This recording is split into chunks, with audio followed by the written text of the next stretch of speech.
vlastný vlnený obchod Two-Ships a v nasledujúcom videjku vám ukážem, ako robiť tzv. Káblikovité alebo reťazkovité nahadzovanie, ktoré je výhodné práve na čiapkách. A tu mám jednu takú ukážkovú čiapku, kedy ten okraj, ktorý nám tu vznikne, môžeme pekne preložiť a tá čiapka není zatiahnutá. Naopak je iba jemne pružná, tak akurát, čiže není to veľmi elastický spôsob nahadzovania, ale taký stredne voľný. Veľmi závisí od toho, ako uťahujete tie očká pri jeho tvorbe, čiže to si už musíte vyskúšať. Je to nahadzovanie, ktoré je výhodné aj na akomkoľvek okraji svetra, spodnom alebo vrchnom alebo rukávoch, keď pletieme teda z dola nahor. A takisto je výhodné používať, keď nahadzujeme očká pre pazuchu. Zrovna tento svetrík má inú konštrukciu, ale používa sa teda aj pri nahadzovaní rukávových očiek, keď spájame a teda pletieme do kruhu a spájame predný a zadný diel, kážu nám nahodiť nejaké očká. Práve tento okraj je veľmi kompaktný a do neho sa veľmi pekne nahadzujú tie protichodné rukávové očká. Nevznikajú nám tam dierky, pretože sám o sebe už v prvom riadku vytvára kompaktný okraj, ktorý sa nerozleze. Tak poďme na to. Celú prácu začíname vytvorením jednoduchej slúčky, ktorú si zavesíme na ihlicu. Takéto prvé očko je základné očko, druhý koniec priadze nemusíme mať dlhý, ako pri tzv. Long tail castom, čiže takom dlhokvostíkovom nahadzovaní.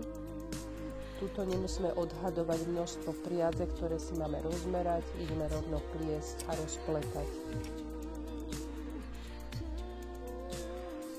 Pichneme do prvého očka, to bude možno, že na začiatku sa nám krútiť. A vytiahneme cez toto očko priadu, ktorú držíme na prste. Zavesíme.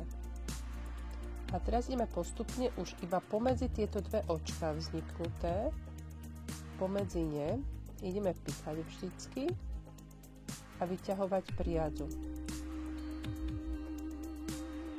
Nakladáme vždycky na ihlicu, pričom jemne priťahujeme, ale nemusíme veľmi. Keď práca bude mať už nejaký ten centimetrik, už si vieme aj ľavými prstami ju troška podržať, aby sa nám nekrútila.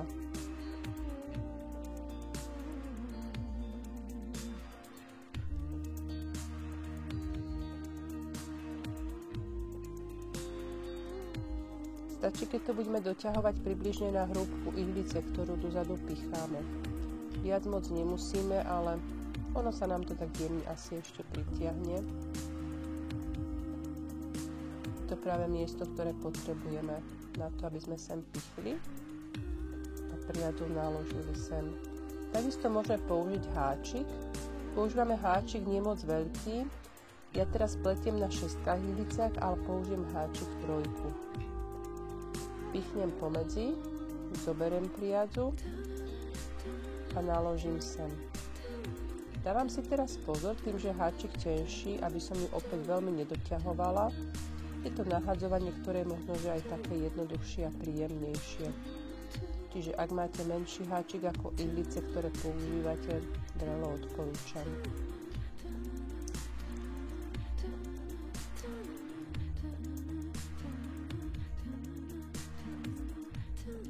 Teraz sa pozrieme na okraj. Okraj, ktorý nám vznikol, je jemne pružný. Takisto má určitú hrúbku. Do toho okraja potom, keď budeme napríklad nakladať očka protichodné, tak sa nám už nebude rozťahovať.